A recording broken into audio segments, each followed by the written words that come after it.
This is Hammond. And Jessica. And you're listening to the Friendly Atheist Podcast. If you like what you're listening to, please go to patreon.com/Friendly Atheist Podcast.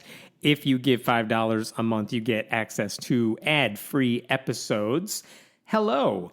Oh, hi. Hi. Fancy meeting you here. I know, right? We have a thing going on next Saturday, which would be August 28th. Nice.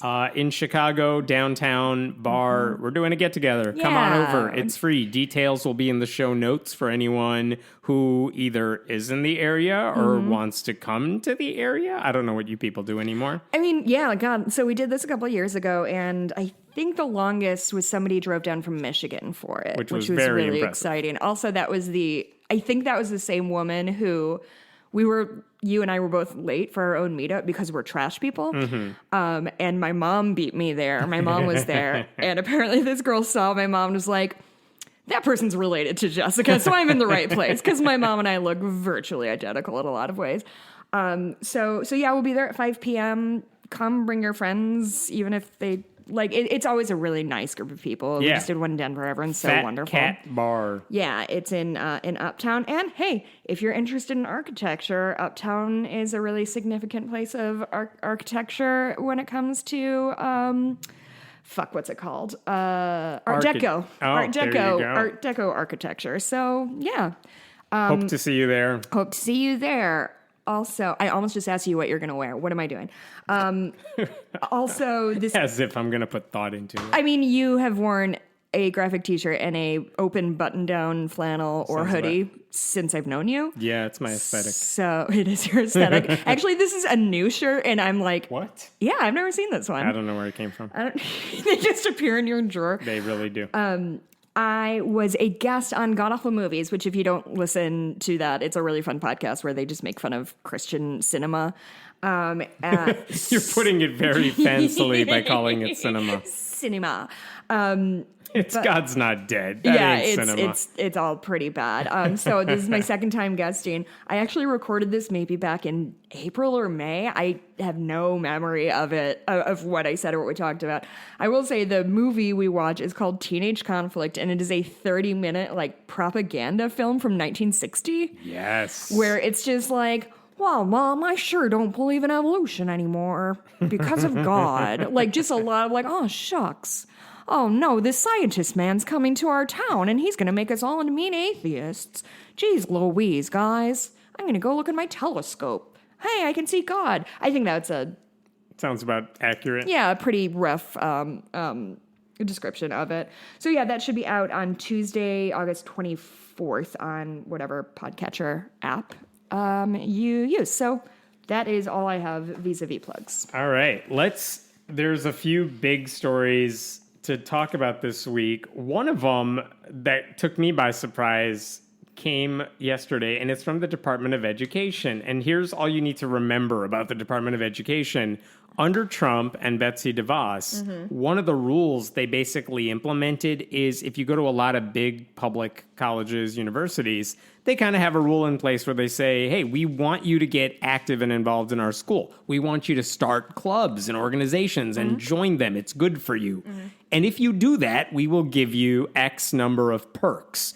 Free access to meeting spaces, the opportunity to apply for grants, to bring in speakers, and go to conferences, things like that. Wow. I took advantage of that when I was in college. It's a good thing. That's how you have all these clubs on these big campuses. So that's all well and good. Now, a bunch of large public schools say, well, what happens if it's a faith-based club? Obviously, the answer is, yeah, they can form, and we're going to help them the same way we'd help anyone else. But what if those clubs say, you know what, if you're trans, you don't get to join our club? Or if you're gay and you're in a same-sex relationship, like you're acting on it, you don't get to be, you can join because we want to convert you, but you can't be an officer. Like they have discriminatory things that would never fly in any other situation. And in some cases, there are some schools that said, well, you are allowed to meet up on campus, but we're not going to make you a registered student organization. Like, you don't get access to the perks because you're purposely discriminating against students. Against our student body. Against our student body. And so what Trump and DeVos and their Department of Education did is they basically said schools that do that could lose federal funding.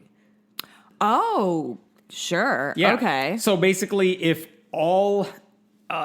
registered student organizations were discriminating against other students on the basis of religion, race, sexual orientation, or gender identity, they were saying, well, if you're faith-based, like, you should be exempt from any rule against you doing that. Sure. You should get all the same perks as everybody else, or else. Yeah. And earlier this year, actually on the last day of the Trump administration, American Atheists and Americans United for Separation of Church and State together, they filed a lawsuit on behalf of the Secular Student Alliance, which works with college students, and one of their students, Declan Galley, who goes to Cal Poly State University, who basically said, getting rid of those non-discrimination policies in order to maintain federal funding actually impacts my own safety and mental health. That was kind of the basis. This person has standing. This person can bring this lawsuit, and it's against the Department of Education, our government. And basically, the groups bringing the lawsuit said, and I'm quoting here, it was an attempt to, quote, pander to Christian nationalists and weaponize religious freedom to justify discrimination. So that lawsuit was still going through the works because that policy is still in place today. Right. Like, you don't just get to undo all the rules of the last administration just when a new one comes in. You got to do some legwork here, but they hadn't done that. So the lawsuit's going on. Let's say the Biden administration reversed course. Well, it would make the lawsuit moot. Like, it would be tossed out because there's nothing to argue anymore, right? But it hasn't happened yet. But this week, the Department of Education announced that they are currently conducting a review of those regulations while keeping in mind several key elements, including First Amendment protections, non-discrimination requirements, and the promotion of inclusive learning environments for all students. And they said this is on their blog, which clearly everyone reads, the Department of Education blog. I do. Following completion of our review, we anticipate publishing a notice of proposed rulemaking in the Federal Register, blah, blah, blah, blah, blah, to propose rescinding parts of that rule. So basically they're saying, in very legalistic terms, yeah, we're totally going to do away with that. Right. But we have to go through some paperwork and process things. Red so, tape. like, give us a bit. Right. And so they're basically saying we're going to undo that rule. Like, we're totally still going to punish universities. I'm sorry, let me go back. We're not going to punish universities that hold student organizations to a certain standard of non-discrimination when it comes to what perks we give these groups. Sure. Again, they're not saying that's not an anti-Christian policy. That's a non-discrimination policy. It's so funny when, like, you kind of lay things out like that in black and white because we're so used to Christians crying persecution. And really, it seems to me just about every time there is any kind of quote unquote persecution of Christians, it's because they're either discriminating against usually queer people or trying to force their beliefs onto other people. And that's all they do. And if they just stop doing those two things, I fucking guarantee you we'd leave them alone real quick. I don't care. Like, I don't care about any of your Christian beliefs. I do care about you, like, trying to codify discrimination against trans people. And they don't even need to. Like, if you're, whatever, conservative they Christian don't feel group, welcome or safe in your group anyway, my dude. It's not like there's some giant influx of openly LGBTQ people who are like, I can't wait to join Crew or InterVarsity or name your conservative Christian organization. Right. Which, I mean, maybe there are plenty of things, but like any group that is formed on campus that is would ban queer people probably is not the inviting place that they think queer people want. And again, like, you could say if you want to be an officer in our group, you have to support these beliefs that we hold or something. But again, it's not like there's trans people up and down the line trying to join these groups. Well, it also reminds me a lot of like the trans bathroom laws of like they are just creating a problem that simply doesn't exist, so they have something to stamp their feet about. And so like if they just removed anything that said you can't join if you are XYZ, those people probably aren't going to show up anyway, and nobody would be talking about you on a podcast. I should say, after the Department of Education announced that, or maybe simultaneously, as they announced that, the atheist groups and Americans United said, we're putting our lawsuit basically on hold. We're asking the courts, like, just hold on to this. We're not going to, we'll voluntarily not move forward with this because we'll wait to see what the government does here. Interesting. So it's, and by the way, I asked them, like, have you guys talked to the Department of Education? It can't be a coincidence that all this happened on the same day. And the answer I got from one source is, no, there have been discussions about making this happen, which to anyone who ever questions, like, not just obviously voting and who's in charge, that all matters. But why are there atheist lobbyists on Capitol Hill? Why are any groups like American Atheists sending people there? Or FFRF has a lobbyist, Secular Coalition for America. Why do these groups need to exist? What exactly are they advocating for? Here's an example of how those conversations are leading to a meaningful change, hopefully. Yeah. So good. I mean, this isn't going to affect private Christian schools. This doesn't stop religious groups from meeting on campus. Yeah. What it could stop is religious groups that want to meet on campus and be bigots and get the same perks as every other student group that doesn't discriminate. We're asking for equal treatment. We're not asking for anti-anybody or pro-anybody. Isn't that funny that it's not even like they couldn't do the thing? It's just, yeah, you can do it. We're just not going to give you money for it. Yeah, the school wasn't breaking into your Bible study saying, how dare you meet and read this? Sometimes you just need to take a step back and look at the big picture and realize how dumb these problems are that Christians love to cause for themselves. Yeah. I found this fascinating because this is not a joke. I didn't see this coming, but it came out of nowhere. There was a research paper published this week, and it's about the Spanish Inquisition. And, of course, the Monty Python joke. Nobody expects the Spanish Inquisition. Nobody expects it. I can't believe you've heard of Monty Python. I know, right? And they even joked about it in the piece. I'll get to that. But basically, if you need a quick refresher, Spanish Inquisition happened, I have the dates in front of me here, from 1478 to 1834. It was basically trying to expose and weed out heresy against the Catholic Church. So blasphemy was punished, witchcraft was punished, alleged any of those things were punished. 150,000 people were prosecuted, including clergy members, and about 5,000, at least according to one count, were executed under the Spanish Inquisition. Horrible. And I kind of hate that it's been reduced to a joke or a punchline because, no, it was serious and frightening and awful. But here's what the researchers were trying to figure out. Okay, that ended in 1834, like officially for good ended in 1834. Which is so recent. Yeah, in the grand scheme of things. I don't think I realize how very, very recent that is. Yeah. And it happened in parts of modern-day Spain. And their question was, does it still have an impact in any sort of way today? And can we quantify it? And can we measure it?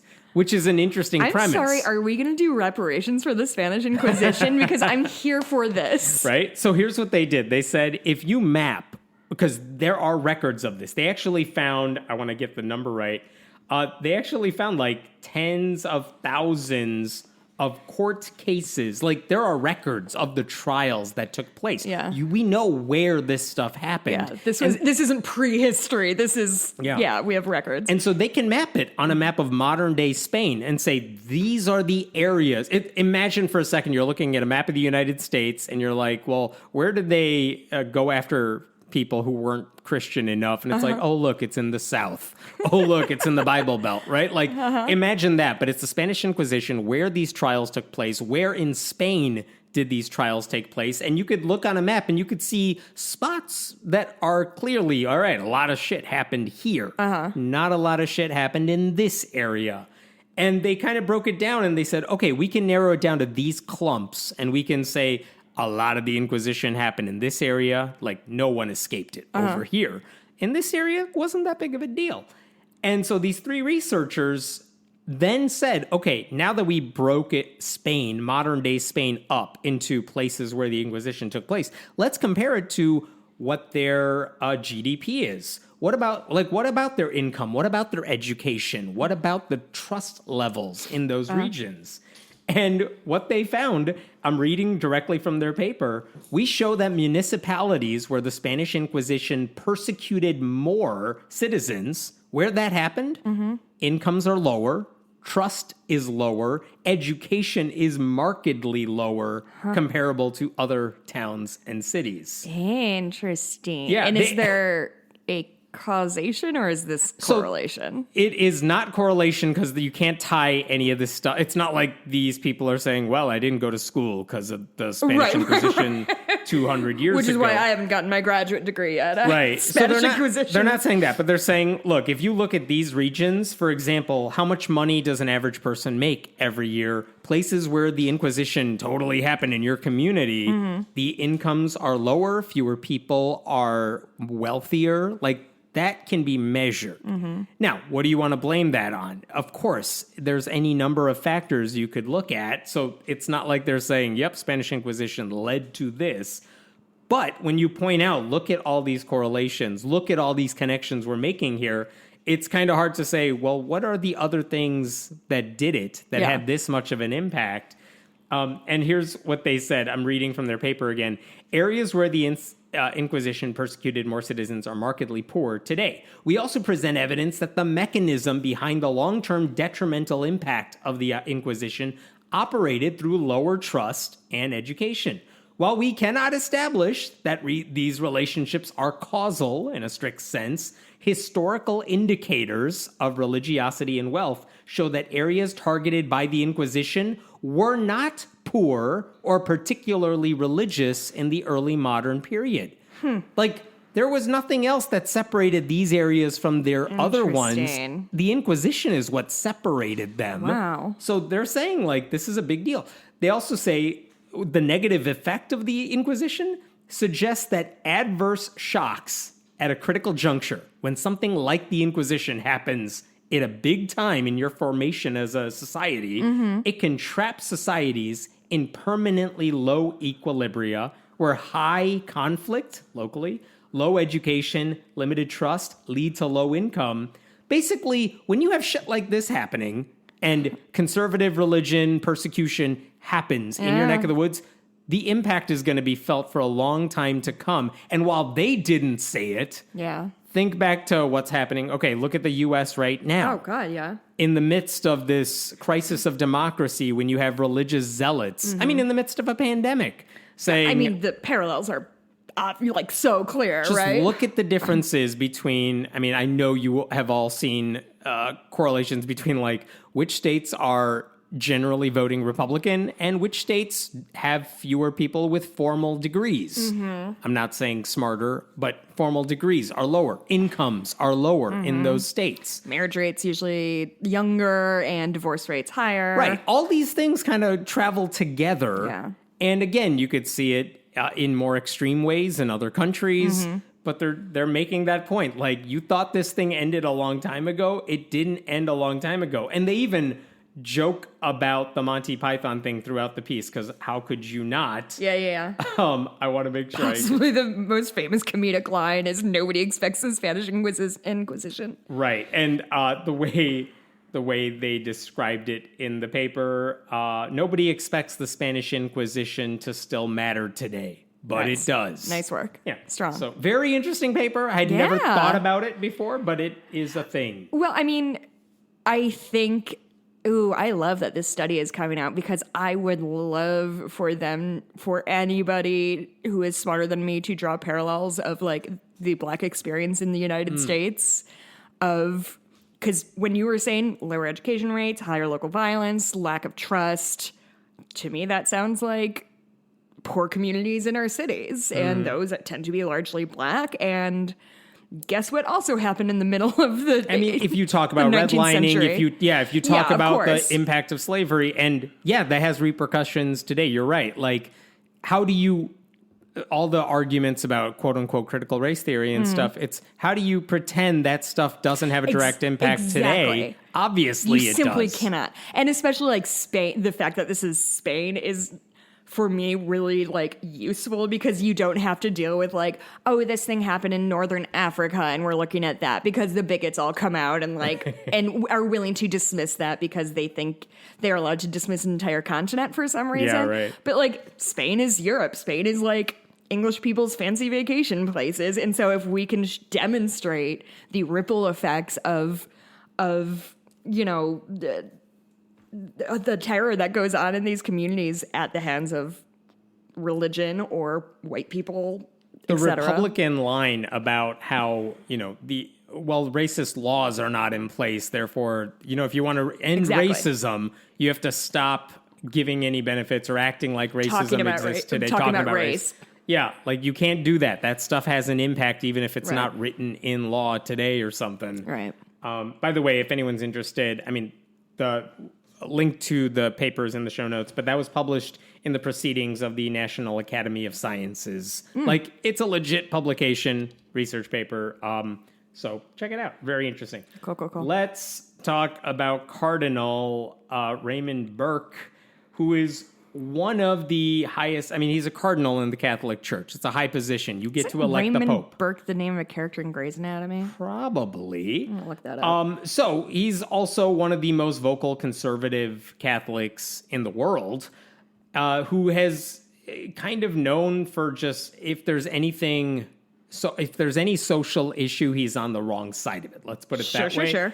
And also over the past year, this is a guy who's so homophobic. Preston Burke. Same thing, really. Same vibe. He was actually demoted in 2014 because he's just an awful human being and says all the wrong things. Sure. And in the past year or so, he's been in the news because he's downplayed coronavirus. And so he said, like last May, for example, whenever a vaccine comes up, you know, we can't force it upon the public. He said, quote, "It must be clear that vaccination itself cannot be imposed in a totalitarian manner on citizens." He even mentioned that some groups suggest, quote, "a kind of microchip needs to be placed under the skin of every person." That's so 2020. Yeah, right? Like the conspiracy theories are old and stale as well. We already did that. And by the way, I should be clear, the Pope and the Catholic Church overall has said very clearly, everyone, get vaccinated. We're cool with the vaccine. Yeah. I don't care what you think about how they developed the vaccine, whatever lies you think about, like, they killed a fetus to make they didn't. Right. We're telling you, go get it. The Catholic Church has been really good in general on telling people to get vaccinated. I don't know if I have the story in the mix, but there was a church there have been churches in the past weeks, Catholic churches, that said, get vaccinated or don't show up to our church. Like, they're good on this. Raymond Burke is not. So guess what happened to Raymond Burke this week? He said something stupid. Even better / worse? He got fired? He got COVID. Oh, In the hospital with COVID on a ventilator. Oh, buddy. He did not say if he got vaccinated. And just to be clear, like, God's ventilator, you know? There's a part of me that's like, Schadenfreude, like, good, it happened to you. Schadenfreude but also, is the name of my game right now. But also, he had plenty of opportunity to avoid this fate, and he clearly ignored all of it. So it's like, as a human, I hope you get better because I don't want to see people suffer from COVID. But also, as someone catches COVID, like, better you than people who did the right thing. Because he spent the past year telling people bad information, harmful information. Like, there's okay, no fine. way there's no blood on his hands if he's been saying don't get the vaccine. Probably, is he like really into masking or less about that? I don't know if I have in front of me anything anti-mask he said, but I cannot imagine he's pro-mask. Yeah. What's interesting about the vaccine is that it's become so politicized that I don't really understand why people are anti-vax anymore. Like, it feels like just a reflexive thing of you should get vaccine. No, like, it just feels very, very petulant to me. But the other day I was driving in my car and I was at a red light and I just had this thought of like, so there is a deadly disease that has flooded the world and we have the thing to keep you from dying from the disease. And a lot of people are like, no, thank you, I'm good. And I started laughing alone in my car, like some sort of like lunatic person on the verge. Like, I was like, what is going on? And I think maybe I might just be like fully done with having any sympathy and empathy. I went to a wedding last week and didn't know this going in, but a bunch of people weren't vaccinated, and me and like my husband and his cousins were in a corner. We're like, this is our vax corner. Right. We're not I did not go to the dance floor. Like, didn't talk just to the bride or groom. Slip out. Yeah, you saw me here. Moonwalk got out a picture. of here. We're good. Got mother-in-law an old fashioned, and so let's go.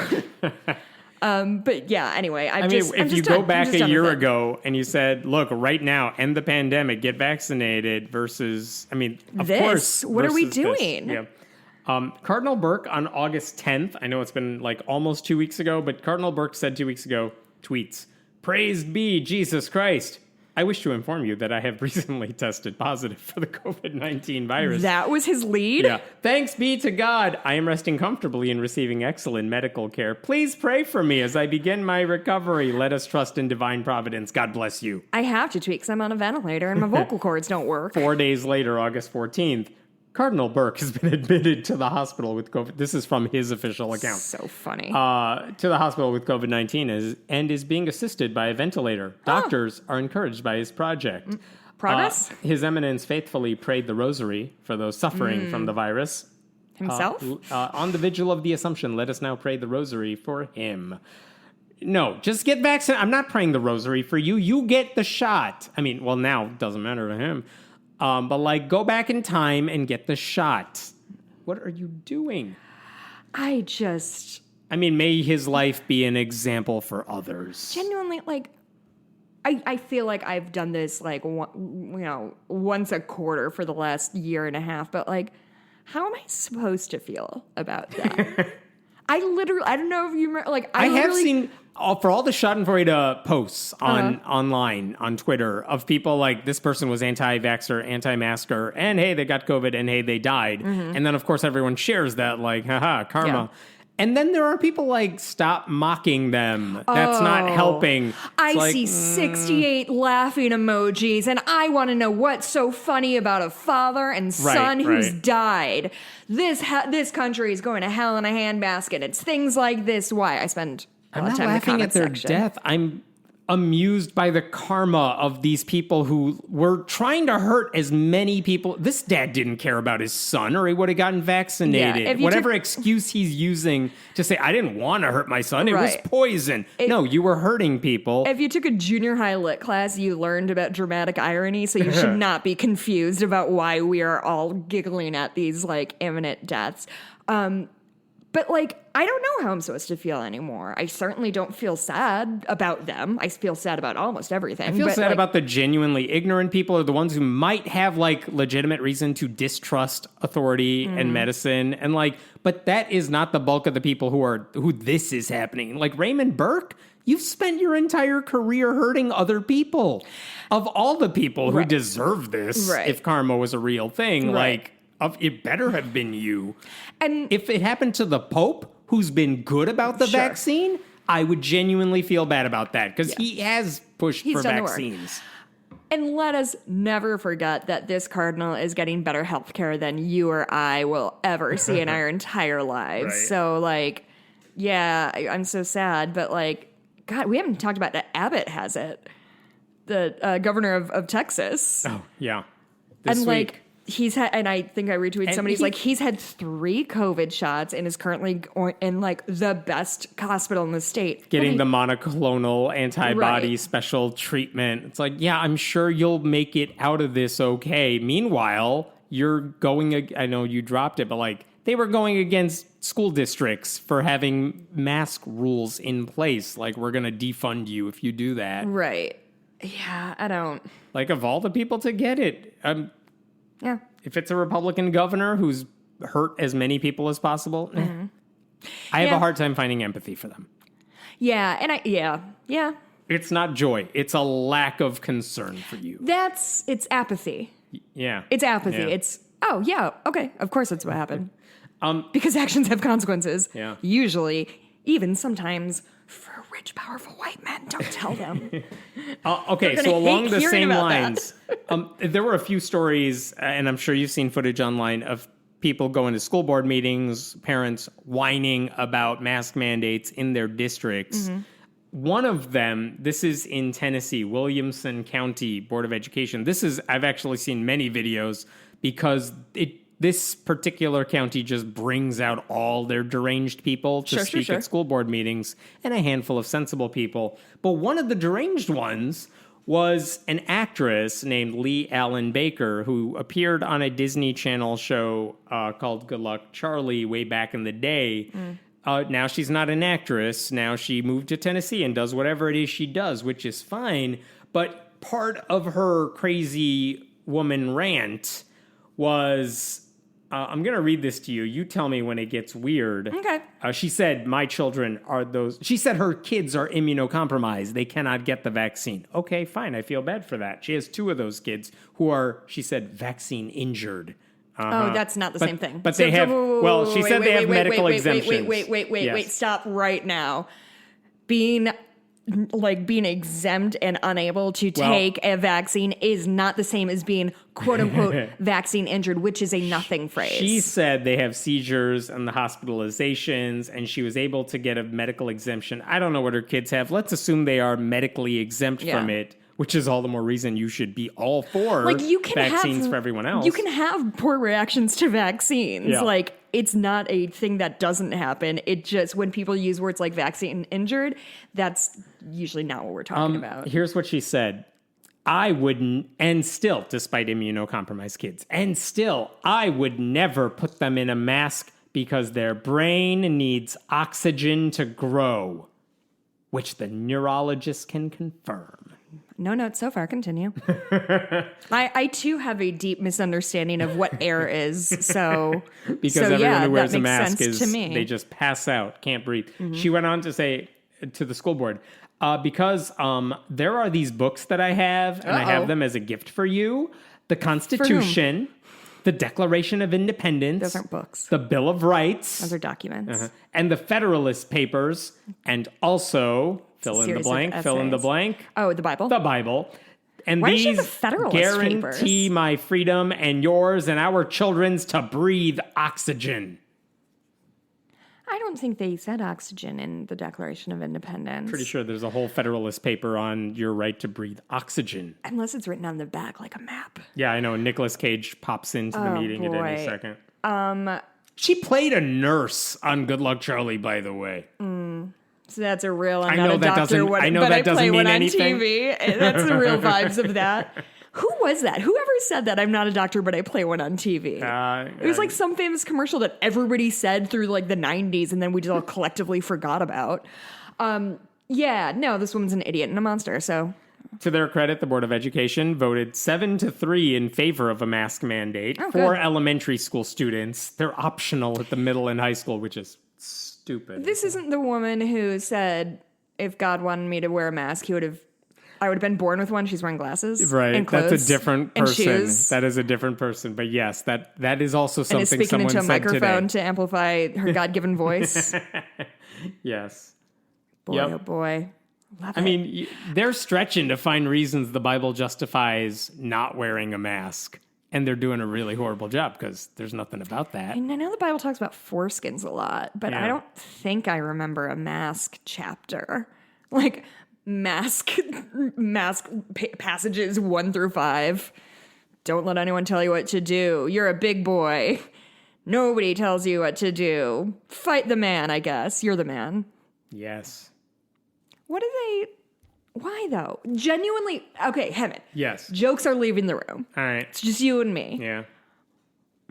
What the fuck are they talking about when they say people don't get oxygen through masks? I don't know where that one started from. Doctors? Yeah, people operate on you and they wear masks in the operating room. Yeah, as I indicated before, I did watch the first 10 seasons of Grey's Anatomy or whatever, and I do believe that McDreamy or whatever he was did wear a mask through his various neurosurgical pursuits. And breathed. And breathed the whole time. And there was like nurse. And I mean, you know what? You know what? What masks are you wearing? And he was an actor, so it was probably not a real mask. Probably wasn't real breaths he was taking. Yeah. I don't know where they're getting this from. But the sad part is it's all, if you say it and it sounds scientific to these people, like they believe it, like the brain is cutting off oxygen to your brains, and a neurologist break out the crazy like COVID semen lady from a year ago. Yeah. And they're like, COVID semen, is that what you just said? She said something about it. Oh, I don't remember like, that. They bring up this crazy stuff and they're like, see, doctor. It's like, well, 100 other doctors saying different stuff. It's the same as the climate shit. It's people think that they have, in a lot of cases you do. You have the choice to make, you have the right to make choices about your health and well-being to a point. And that's why we have doctors. Because I don't know what's wrong with my body, but I know that when my doctor gives me a certain antidepressant, my brain stops hating me as much. And like, yeah, I'm not gonna, like, I did my research and things like that, but also like, they're a doctor, they understand how doctor shit works. Like, what the fuck are we doing? You're not smarter. You're probably not very smart anyway. The irony is a lot of these people are ending up at hospitals where they do have to put their trust in doctors and have no problem putting their trust in doctors who wear masks, by the way. Yeah. Like, so somehow it's suddenly fine right. as soon as it happens to you. Apparently, I am so loud that Mikey can hear me up in our office. And I'm not a doctor, but I play one on TV, was a Vicks commercial from a star of General Hospital. Not what I would have guessed. I'm not a doctor, but I assumed it was some like terrible prescription thing that... I like having an on-site researcher who can take care of things. It's like having a producer, but like... I just have to be loud enough to break through the 2 stories that he's away from me.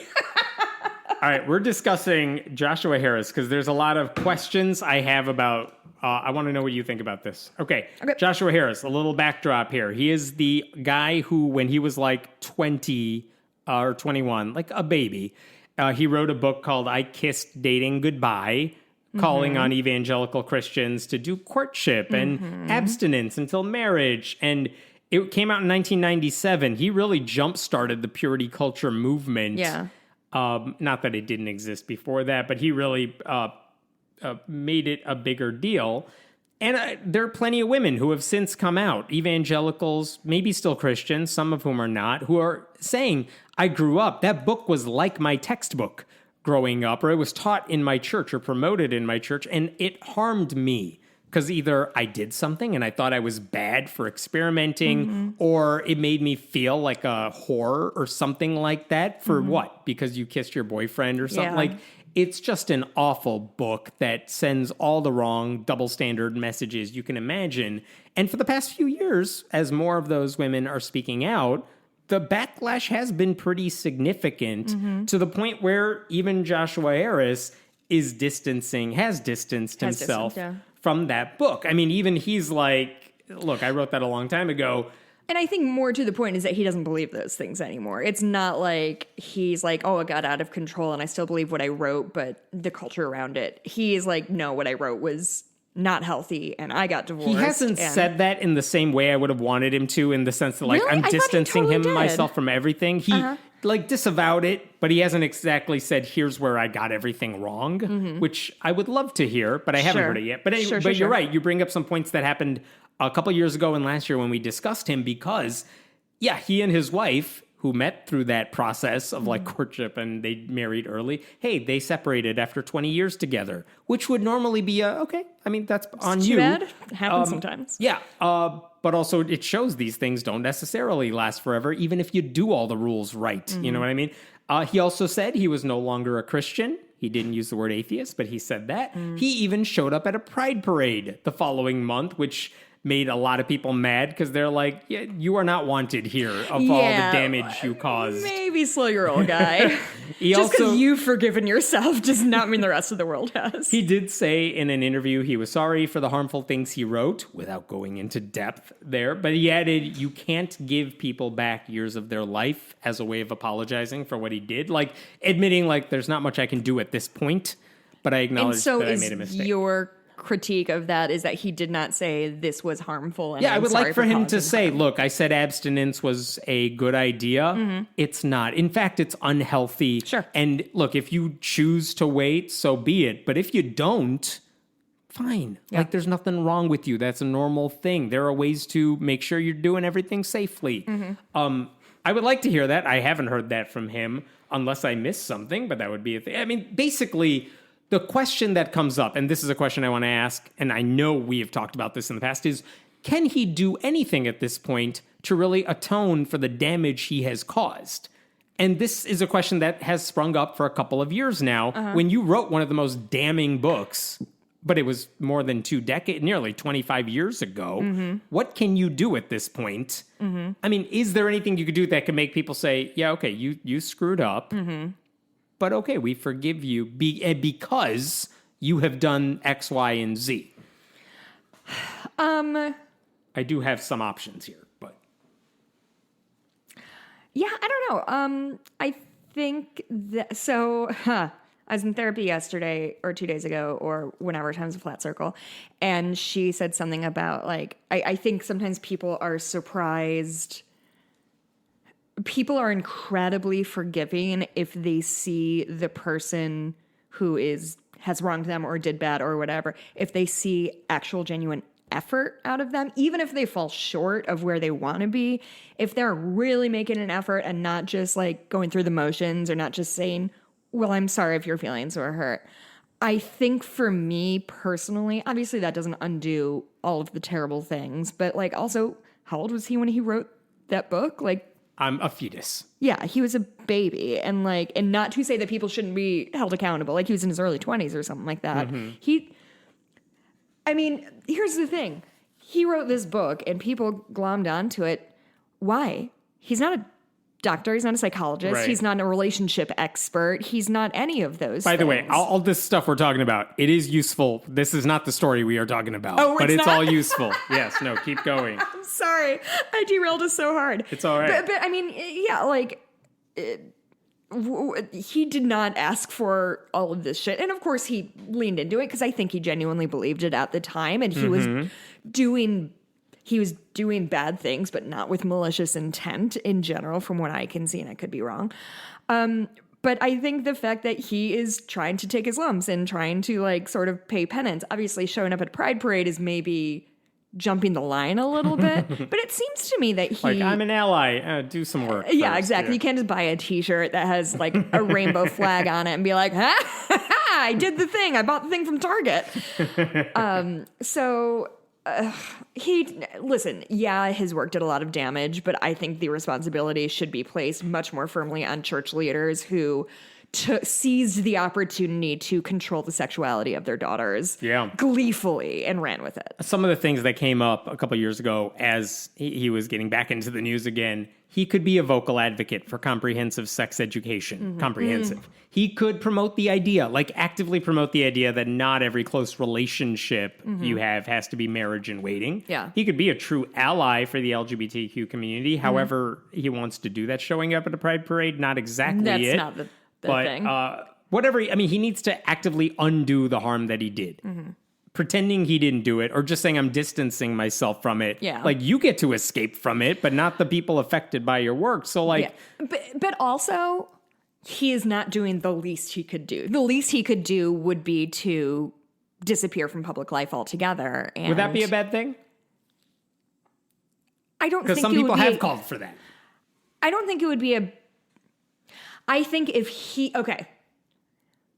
That would be a bad thing if the alternative was like, hey, remember me? I'm the abstinence guy. I've changed some things. Here's a new book I have that I'm selling. Like, I have it figured out this time. Like, that one was bad. This one, I sure got it. Yeah. It doesn't seem to me, and I could be wrong. I mostly only hear about him through you. Like, is he hawking anything? Is he selling things? We'll get to that. So, listen. I don't know. I think saying out loud publicly, I no longer stand by these ideals. I am no longer a Christian. The things I wrote when I was 23, surprise, surprise, did not result in a perfectly mature and wonderful and fulfilling marriage. maybe we all shouldn't have been looking to this book in the first place. But anyway, like, I think that is braver than just disappearing. And yeah, I'm not a Christian anymore. I don't talk to anybody about it. Because to me, that is like hiding in shame. Whereas this is like, I feel like he's publicly taking his, like, you know, taking his lumps, in my opinion. Yes, there's a million more things he could and absolutely should do. But also who the fuck is he? Like, why would we listen to him at all? What does he have to add to the conversation? So now let's get to the reason I want to talk about this guy. For the past couple of years, again, keep in mind what is he now, like in his 30s, 40s, something like that. He's relatively young. He has to make money. He's still a dude. Like, he's still trying to live life and stuff. So what does he do? For the past couple of years, he's been, if you go to his website, waiting tables, or like the rest of us. His job is a personal life coach, which... Bing bong. Whatever. He's secular. He's doing this in a secular way, saying, look, you need help getting confidence, finding your voice, building your platform. I have done those things in terms of building my platform. You know, I can help you do that. And honestly, like, part of me rolls my eyes at those coaches in general. Oh, totally. But, okay, in a secular way, if you're like saying, look, I can help you. Like, you want to promote your business, you want to do it for whatever it is you're doing, I can guide you through that because I've done it. Right. It's not a scam. You're doing it. You're helping them. Okay, fine. That's what he's been doing for a couple of years. I did not like that on his website it said, as promoting himself, if you look at his bio, like, why should you trust this guy? My books have sold more than 2 million copies in dozens of languages. And I've also unpublished books when I realized they harmed people. It's like skipping a lot there, buddy, but all right. Yeah, that's like a high-level overview of what happened, which I guess is appropriate for a little bio clip, but... Saying I've sold it asks so many more questions books. Than it answers, I will say that. I have sold so many books. Yeah, dude, we know. We remember. Okay, so that's not the reason people are upset. They're upset because he's now, as of last week, he was offering a special class. This one would cost $275. It was a 5-week course, and it was called Reframe Your Story. And he designed it, and I'm quoting here for people who are, quote, unpacking and rethinking the religious rules in which they were raised. So if you feel shame about your faith or you're questioning your faith, I'm going to help you, like, with that struggle. I'm going to help you get through it, which basically means this guy who spent the bulk of his life very confidently telling people how to improve their lives, their spiritual lives, only to ruin so many lives in the process, is now selling himself as the person you need to give money to help you get over the shit he caused in so many cases. Like, he's selling a course for people whose faith was shattered because of people like him. He's capitalizing on the trauma he helped cause. By the way, his course also advertised itself as helping anyone who feels, and I'm quoting, shame around sex. Where would they feel that from? Where would they get that idea Nothing from? I can remember specifically. And he announced this course right after we talked about him. I actually interviewed Mike Cosper, who's doing that podcast about Mark Driscoll, the pastor who's very abusive. Yeah. There was a special bonus episode where Cosper talked to Joshua Harris about some of the stuff that appears in Driscoll's story, but he kind of used that as his launching point for, hey, I'm selling a class for, like, you're capitalizing on a bad thing, not the interview you did, but like you use that to launch this. It's not a good look, but now let me offer some caveats here. Joshua Harris said on his site, a full scholarship, the $275, is available to anyone harmed by purity culture and my past books. Like, email him. He said, fine, take the course for free. So keep that in mind. Okay. I'm going to read you some backlash online after he announced this, because a lot of people who were, I'm not directly affected by the guy. A lot of people were. Yeah. How likely do you think it is that his course is going to spend the time accurately naming and unpacking the intersecting oppressive systems that inappropriately elevated him to a position of power to do harm in the first place. In my opinion, Joshua Harris is just demonstrating that he learned exactly the lessons he was meant to learn in the American evangelical machine.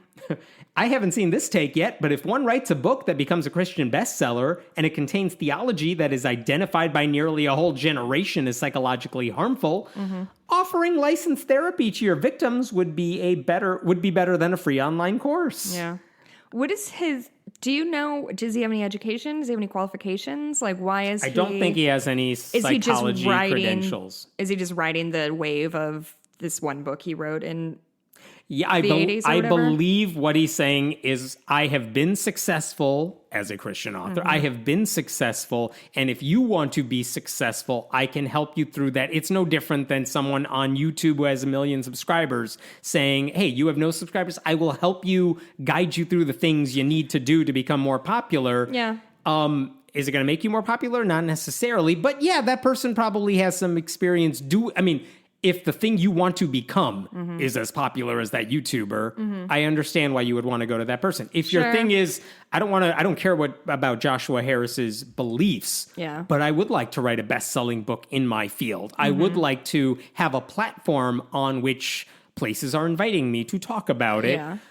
I don't think you necessarily need any formal credentials for that. But when and he is not saying he's offering therapy. I want to be clear, so he doesn't need some license there. But no, he doesn't have any standard formal credentials. My favorite, of course, response to all this is the meme of from the show with the guy in the hot dog suit saying, like, we're all trying to find the guy who did this. It's from I Think You Should Leave, and it's maybe one of my favorite sketches ever. So everyone's just reacting to Joshua Harris's thing like, yeah, this is you, dude. Yeah, it's the idea is some quote unquote somebody drove a hot dog car into a storefront, and everyone's like, whose car was it? And it's what's his face, and the guy in the hot dog costume is like, yeah, I don't know. I don't know either. We're all trying to get to the bottom of this. It's an A+ sketch. It's very good. I should say, within days of him announcing that course and everyone offering backlash over the course, he canceled the entire program. Yeah.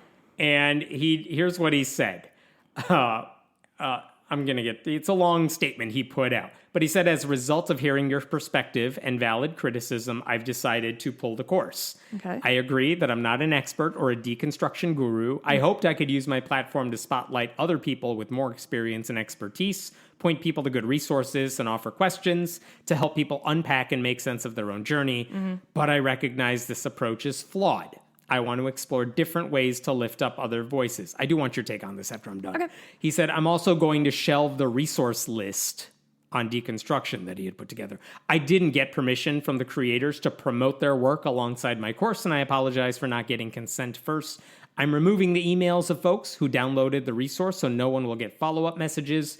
For the people who signed up for the course, I'm so glad the vast majority used the free option. This made me really happy. Only 4 people paid. Will refund the registration of those 4 individuals. Interesting. While my course was offered with the free option, I encourage everyone to access and financially support the content and courses being offered by others in the deconstruction community.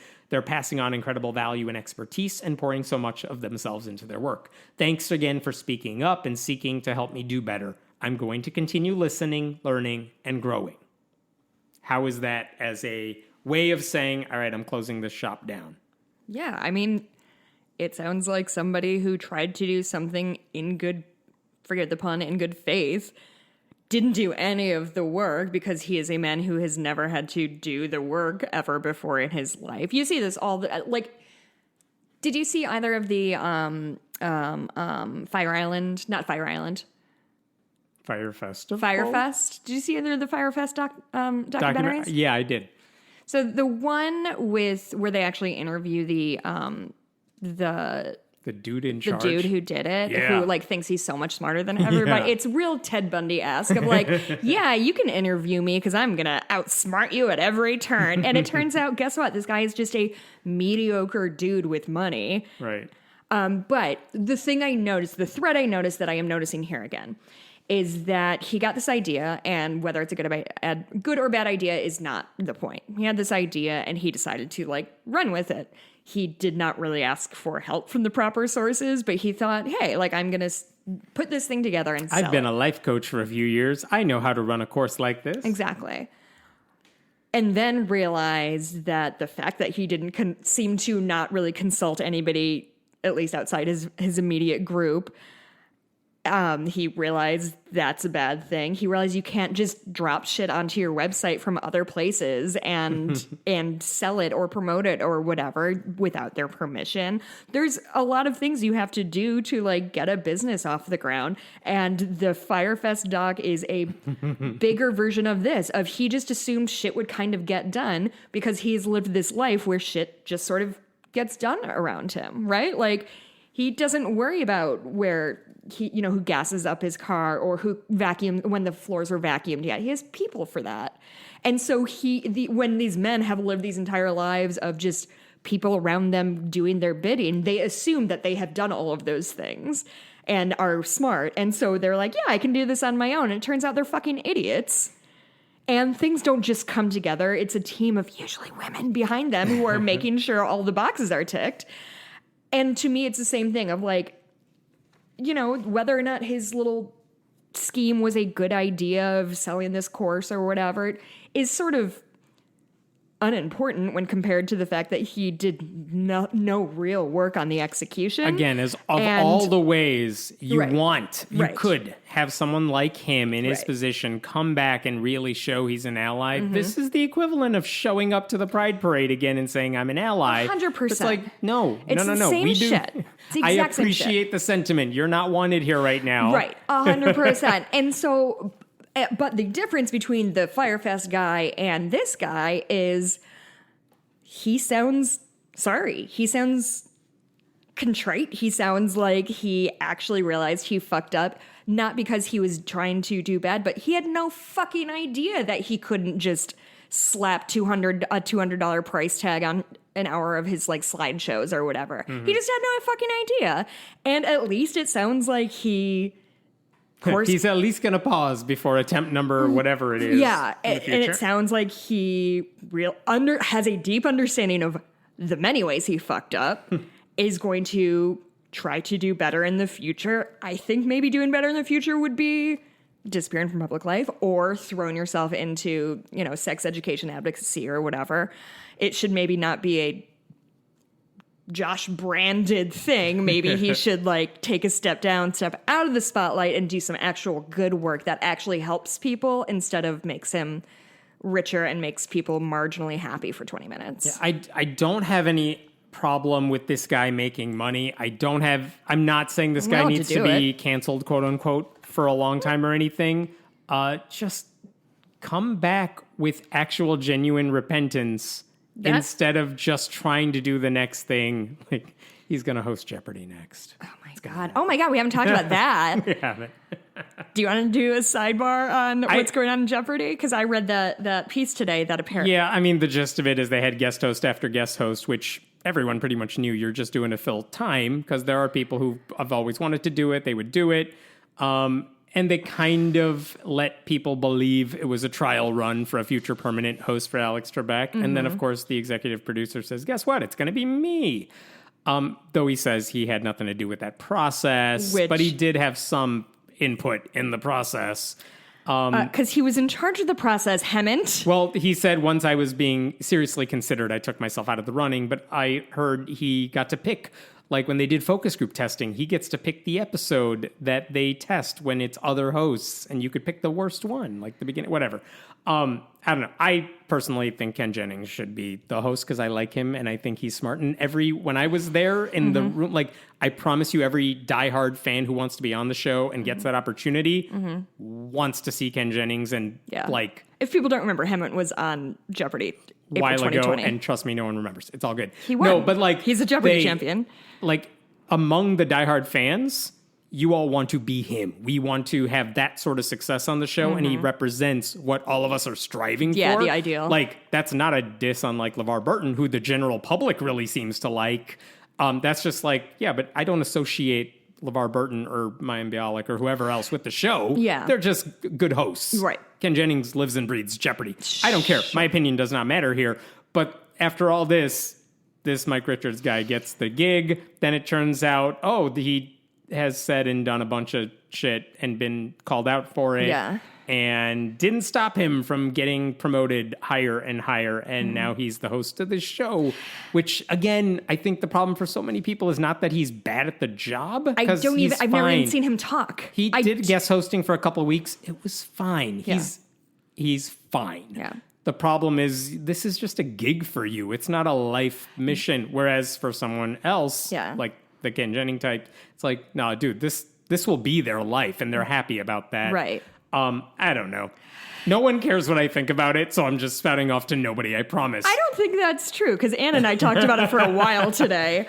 I want to read this quote that he got in trouble anyway, and he said, I'm not going to take on this role about a week after he was announced as the permanent host. Yeah. And so now they're back where they started with no host permanently anyway. And they have burned through all of their goodwill because right. there was such a grassroots campaign for LeVar Burton, who I think would be also great. Like, he has a very similar vibe to Alex Trebek, which I think is why people like them. I think LeVar Burton is a very, makes you feel like you're at home all the time, just because of the nature of him as a human and, his acting career in the 90s for many of us millennials.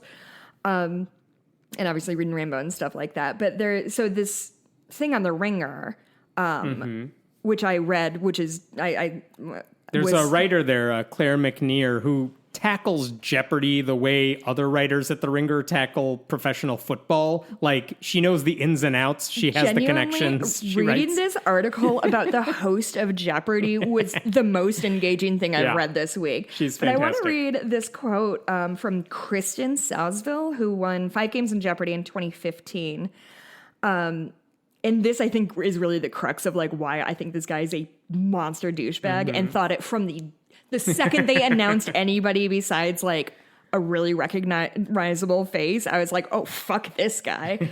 It's unfortunate that guest hosts like Aaron Rodgers and LeVar Burton really put themselves out there in terms of openly wanting the job, and for Rodgers in particular, discussing the extraordinary amount of effort to which he went to prepare for his turn, when it's not clear anybody besides Richards ever had a real chance at that main role. Rodgers and Burton were clear about how important Jeopardy was to them personally. Given that he was also a candidate to host The Price is Right, it looks like Richards just wanted to host a show, any game show, which I think is, for me personally, the crux of it, of oh, you just want to host a show, and then Alex died, and he was made the executive producer of Jeopardy right before all that happened, and so the second this opening comes up, it all happened. So anyway, it's one of those things. I honestly wondered, had nothing happened and had he kept the job, I do wonder, this probably would have died away in 2 months, and people would have spent a month getting used to him, and then the people who watched the show would be like, all right, I guess this is the thing now, and they probably would have forgotten about it. Yeah. And the fact that because of people like Claire McNear, and because there was just people mad about the way they went about that process, for a show that's that beloved. Yes, I promise you, Wheel of Fortune does not generate the same sort of passionate fan base. But they do produce more revenue, I learned in this article. That's right. But that's the thing. If you want to host a show, you could host a show, I'm sure. Yeah. The fact that Sony doesn't know what they're dealing with. Yeah. Every white guy in Hollywood is hosting a game show right now. Alec Baldwin has one. Adam Scott has one. Everybody has one. Just make up a game show. We have a game show called The Floor is Lava. Take the reins on that one, guy. You're gonna go for Jeopardy, yeah? Fucking ass wipe. And why would we want just this nobody? It doesn't matter. It's just the entitlement of it all, this sort of farce of it all. I think that's the part that bothered so many people, which was you don't have to be canceled. You could have easily stayed as the executive producer and no one would have noticed. He's still the executive producer. He is still the executive producer. But they're like, no, you thought that despite bad behavior, despite lawsuits that he was not directly implicated in necessarily, though he said some bad shit. There's definitely a pattern of hostile workplace. None of that was ever used around against you in any way. Right. And you just kept going up and up and up. And meh. None of the people they're considering as hosts would ever have a clean slate. Of course. There's plenty to criticize them for, but I don't know. I don't know what the thinking is. It's not like I'm privy. They're not asking me for my opinion. LeVar Burton has a clean slate. I'm afraid that if they announce him, like some shit's going to pop up. That would be horrible. I hope not. Oh, why would you say that? It would have come up by now. It would have come out by now. I would think so. Okay. People are really invested in quote unquote outing celebrities who are monsters. I do have two more I want to get to. Okay. This is I don't one think we're gonna have time for lunch today. We may not. This one bothered me only because of who it is. Okay. Americans are being pulled out of Afghanistan really, really quickly and haphazardly, and whatever. It's a 20-year war. We should have ended it 20 years ago. Yeah. And there are, I think, legitimate criticisms of Joe Biden, of the administration, about how quickly they're doing all this, whether we're doing enough to resettle refugees who don't want to live under Taliban control. Are we helping women and children who stand to suffer, especially under under Taliban Islamic rule? So Ayaan Hirsi Ali, who has written books about leaving Islam, Islamic extremism, who I think a lot of atheists respect, who I think they would recognize the name. She wrote an article where I'm going to read you a passage because this is what bothered me. Some of it is criticizing that and saying, look, women are going to suffer, especially under Taliban rule. Why aren't you doing more about it? Yeah, fine. Go ahead and criticize them for that. I'm right there with you. Sure. Here's like kind of in the middle of this article. In today's perverse American culture, however, more attention is devoted to the use of preferred gender pronouns than to the plight of women whose most basic rights to education, personal autonomy, the right to be present in a public space, are either removed or under serious threat. What we witnessed this week in Afghanistan is a watershed moment in Western decline. American culture today tells us not to be proud of our country, not to believe in the superiority of American values. ... Meanwhile, the U.S. Navy's reading list now includes books such as Sexual Minorities and Politics and How to Be an Anti-Racist, both of which paint a bleak picture of the United States, its history, and its identity. Basically saying, yeah, America is better than all these other countries. How dare all these Americans act like someone's pronouns is a big deal? How dare they act like America isn't perfect, so we're reading books about dealing with racism? Like, no, America is better, and therefore, like, stop caring about trans people's pronouns, and why aren't you saying more about, you know, women living under Taliban rule, which is clearly a bigger issue than whatever you people are concerned about? I think, who is this? This is Ayaan Hirsi Ali. Who has a history, by the way, of right-wing... I disassociated. As soon as you started reading that quote, I disassociated with its author, and now I'm confused and scared and angry. That sounds about right. Like, under that logic, though, the fact that Americans aren't paying attention to this problem... She's anti-critical race theory? Oh, yeah, totally. She's part of the woke, quote-unquote, like, woke brigade, social justice is a bad sort of thing. It's like I have my issues that I care about, and that's what drew people to her side when she was writing books about... And anything that's not my personal issue is a waste of my time. Pretty much. Like, no one should ever work to fix domestic problems of any sort. Yeah. Because there are always bigger existential threats for other groups elsewhere in the world. Also, my least favorite take on Twitter is, why is nobody talking about X? Well, yeah. A, you are. Right. And B, what does that even mean? You remember we talked about Richard Dawkins saying those transphobic things a while ago. She was one of the ones who was quick to defend him, saying like, oh, what did she say? I'll read you the quote in case it's necessary. But when Richard Dawkins was saying transphobic things, and the American Humanist Association revoked one of their awards that they'd given him in the past as a symbolic gesture of we're opposed to what he said there, she said, absolutely scandalous and cowardly. Richard Dawkins is the humanist of the century. It is anyone's guess why the American Humanist Association would succumb to the woke mob. Regardless of their blatantly irrational decision, Dawkins will be celebrated as the true voice of reason that he is. Like, look, this is not a zero-sum game. First of all... Ew, the true... What's that last phrase? The true voice of reason that he is. Gross. That gave me the yucks in a real way. The true voice of reason. He's not a demigod. He's just a smart scientist who's also kind of a dum-dum sometimes. Yes. Oh, I forgot to tell you. Last year, we didn't talk about this when it happened because she's kind of out of my thing too because she doesn't write about anything I care about or talk about issues I I care about. Yeah. Last year, she wrote an article for the Wall Street Journal in which she compared, quote unquote, wokeism to Islamism. And she said in the piece, I'm not about to equate the two. You know the headline of the article? What Islamists and wokeists have in common? Wokists? Wokists. Okay. As Rhymes always, with locusts. We have to remember that most people don't write their own headlines. That is true. So take that with a grain of salt. Here's what she actually wrote. The two ideologies have distinctive rituals. Islamists shout Allah Akbar, Allahu Akbar, and death to America. The woke chant Black Lives Matter, and I can't breathe. Islamists pray to Mecca. Stop. You stop immediately. Yes, you stop talking right now. Yes.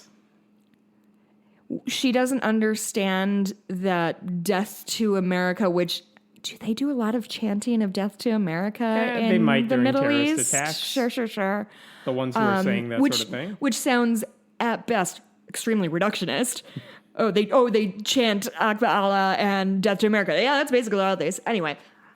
And the woke chant Black Lives Matter and which I can't is about we would like black people to stop being murdered by police. Yes.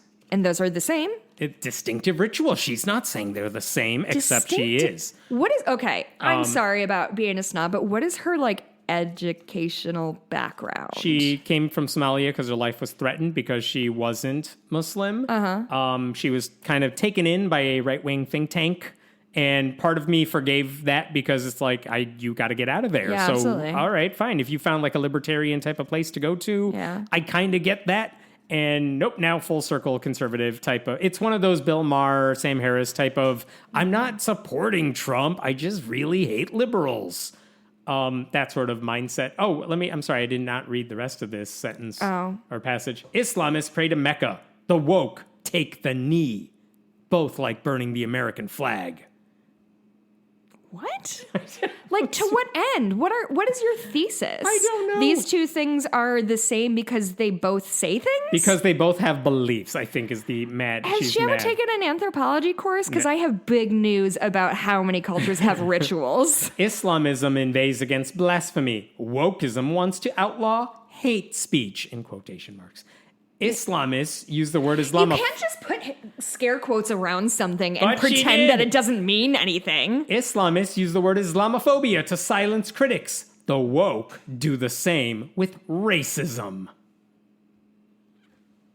No, this is nothing. This is... yeah, you're right.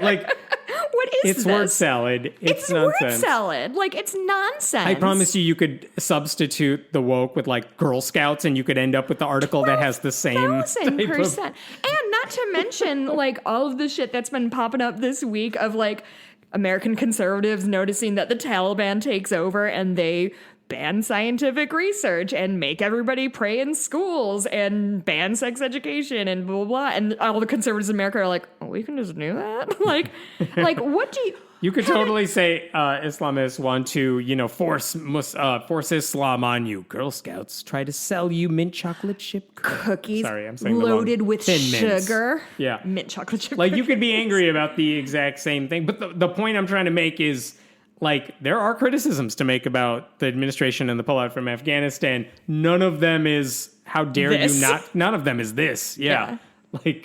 And she actually started the piece so well, where it's we should be talking about this. This is a big deal. I'm right there with her, but it's one of those, whenever it's this type of mindset, you can't help but I gotta get in a dig against trans people somehow. Where should I do it in this piece? Aha! Let me yell about pronouns in paragraph 7. Did she, at any point in this Wall Street Journal article, did she say, I self-identify as X as a joke? Because that's the only joke conservatives know how to do. Right. No, I don't remember that one in particular, but I don't think she said in her latest piece. Listen, if you're listening to this, all I want you to know is this is where she's at now in case you ever bring her name up in conversation as an atheist who is brave and suffering. Yeah, she did go through some shit. I'm not denying it. And I do appreciate that she calls out radical Islamic bullshit. And that's a good thing. And also she's at the point where she thinks trans people wanting respect is something no one should pay attention to because look over there. Yeah. Boy. Wow, she really has some reprehensible shit to say, huh? Yeah. It's the same crowd of the Dawkins types where it's, where did you fall off the handle here and why did you all scoot over to the right when it... Yeah, It does have an audience. Is she our age? She's not much older than us, is not she? Not much older. Older, not much older. Yeah, I don't know. I don't know what this is all about. Like... It's been going on for a while. It's not new. It's just, this is the one that stuck out at me this week where it's like, come on, this is what you're spending your time and your platform arguing about? Like, America cares about racism. What's wrong with you people? Right. Like, yeah, I'm glad conservatives are nice to you. It doesn't mean racism isn't a problem. Exactly. Because they can parade you like a show pony and be like, she's an immigrant. Right. It's like Clarence Thomas saying racism is a thing of the past. Look at where I am these days. Look at my dope as robe. he shuts the door on other people. Whoops. As I throw that on myself. This is why you don't gesture. Hammett just fully threw a pen across my kitchen. I'm mad. I do it. Okay, I got one last word. We're not going to spend too much time on this, but I thought this was... Sounds like a challenge. I know. American Atheists this week announced that they have a new staffer. His name is Brett Parker. He is a 3-term Democratic state representative from Kansas, of all places. And he's now going to become their state policy manager, full-time paid staff position, where he's in charge of things like grassroots organizing, communicating with government officials, other like-minded officials. I have no problem with the guy. I have no problem with the job or anything like that. Here's my question to you that I was still trying to wrap my head around. Here's what he has said. I don't remember if it was in the press release or different interviews. He's a 3-term congressman. He's, I think, in his early 30s or something. And one of the things he has said in interviews is, if you want to be a state lawmaker, you don't make any money, which is true. It's a very low minimum wage sort of salary. Yeah. I'm going to make up a number. Let's say it's like $20,000, give or take, or something. And also, it's pretty much a part-time job, isn't it? They basically, they give you a low salary because they don't, like, as a state, whenever they came up with that law, it's like, we don't want this to be a full-time job. We want you to live your life, and also you do this. Yeah. Which, okay, fine. Now, the downside is that shuts out people who aren't independently wealthy and shuts out a lot of people who can't afford to do this full time as a job.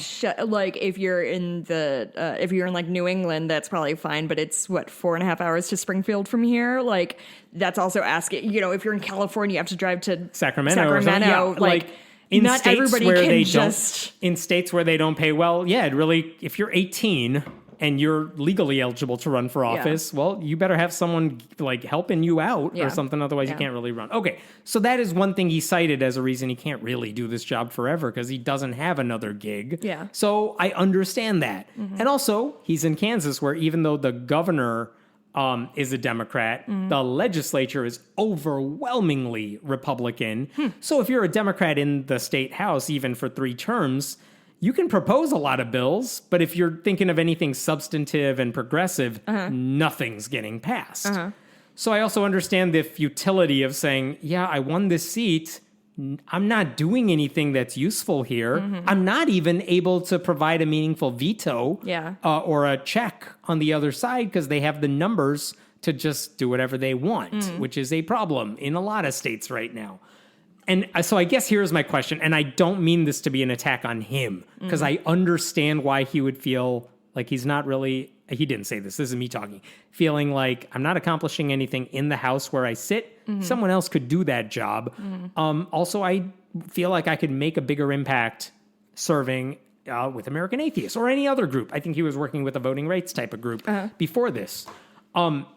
Is that a right move where you say, I'm a Democrat in an overwhelmingly Republican state, I got elected, but I don't feel like I'm getting anything done? I don't know. And again, if it's a financial thing purely, I kind of understand it. If it's not, though, let's say you're not worried about paying the rent. Would you stay in that job? And by the way, it's not just him. I've heard this from other lawmakers, too, who are young, who are in states that are typically red. And maybe it doesn't even have to be that way. But they feel like, okay, I'm here. I can't do this full time, and I'm not getting anything done. So for all the work of getting these people elected, and you want to have Democrats, especially from blue areas in the state, and then they leave, even if a Democrat takes a seat, it's like... I feel there's something sad. When I heard that announcement, part of me felt sad. He's not leaving the legislature because of the American Atheist job, but also he is leaving the legislature, and he's taking this job. So it's like, what else are we going to do if we can't even keep good people who are progressive in those seats? I mean, it's a criticism that we can just lay on to, like, the way our government works, right? Like I said, it's not an attack on him. No, absolutely not. God, that's something I never really thought about, because I think all of us have had jobs where we're like, what the fuck am I doing here? I am accomplishing nothing. And that can be really hard on one's mental health. Yeah. And so while I see your concern and I think it's correct, like, it's sort of not great that this is the system we have. Like, he didn't win 99% to 1. He won like with 60% of the votes, give or take, in the 2 previous elections. Was he in a historically red district and he turned it blue? No. I lie. I think he beat a Republican incumbent, but the district was moving blue. Like, he was winning comfortably. Sure. He wasn't at a loss. It wasn't like he was facing a really tough re-election and that's why he's leaving. Right. I did ask him why he was stepping down, and what he told me was it was, quote, nearly impossible to sustain indefinitely due to the time commitment and lack of a living wage. That was what he told me. He's not leaving for the reasons I'm complaining about here. But yeah, it's just one of those things that disappointed me. Like, if you're like this, you hold progressive views in general, like, I want you in office. I want you fighting the good fight. But I do understand what he's saying. Like, I can't be upset at him for making a decision that's best for him and his family or anything like that. Right. It's just like, God, if we can't keep a guy like this in office, the system is broken. I think I'm really glad you brought this up, because it's something I've never considered, and like also kind of explains why we are leading further and further into like plutocracy, where the rich rule and the poor can't for whatever reason. And I think, someone, I know this criticism has been lobbed at someone like Alexandria Ocasio-Cortez, who went from being a bartender to being in elected office, where one of the points she has made clear over and over is like, this is the first time she's been paid anything decent. Yeah. That she also fought to make sure the employees, her staff working for her, got a raise so that they could afford to do that job. Because otherwise, live in DC, which is not easy. She's not alone in that. They've been pushing for the House under Pelosi, like, change the rules so that all of these staffers, for everyone, for Republicans too, get paid more, because they can't afford to do it unless they have money coming in from somewhere else, which is disappointing. You want more diversity. You want more people have the opportunity to do that stuff. And if you pay them next to nothing, it only invites a certain group of people. Yeah, like Lauren Underwood lived with I've seen criticisms of her online, that Lauren Underwood, who's our representative. Not mine. Oh, not yours. Sean Caston. Nope, not Sean Caston either. Dick. Fucking what's his name? Anyway, it doesn't matter. Yeah. Just totally blanking on that. But like, there was criticism of her, like, oh, she lives with her parents, blah, blah, blah. It's like, well, running for office is a full-time job. Right. And like, luckily, Lauren grew up in like a pretty nice part, like, you know, she lives in a really nice part of Naperville or whatever. And her parents could afford to support her for the year that she chose to leave her nursing job and move on. Like, so I don't know, man, like, I'm glad he took this job. It is impossible. It's an impossible problem, it seems. Yeah, it's a systemic issue. It's not on him. Sure. Anyway, hey, look, hopefully if you're listening, if you're in town, we'll see you next week. We'll be back before then. Where do we find you? You can find me on Twitter. I'm at Jess Blimke. You can also go to my website, my Etsy shop, Bitches Get Stitched Done. And order any custom work. I am finally caught up on orders, although I know there's some shit in my inbox. Doesn't matter. That's it. Yeah, Fat Cat, 5 o'clock Saturday, August 28th. It's in Uptown, right off the Lawrence Red Line stop. Yeah, where can we find you, bud? I'm at friendlyatheist.com. Go to patreon.com/friendlyatheistpodcast. Do we still have a shop? Should we be plugging our shop? We have a shop on friendlyatheistpodcast.com if you want to buy any goods. Buy a thing. Buy a t-shirt. They make great presents. It probably won't come in time for August 28th, but I'd be really impressed if you were wearing a Friendly Atheist shirt to a Friendly Atheist meetup. Yes. It would not be uncool like wearing a band shirt to their concert. You can't do that. But it would be very cool because I've never seen one in real life before. Make it happen, people. All right, see we'll you. See you next week.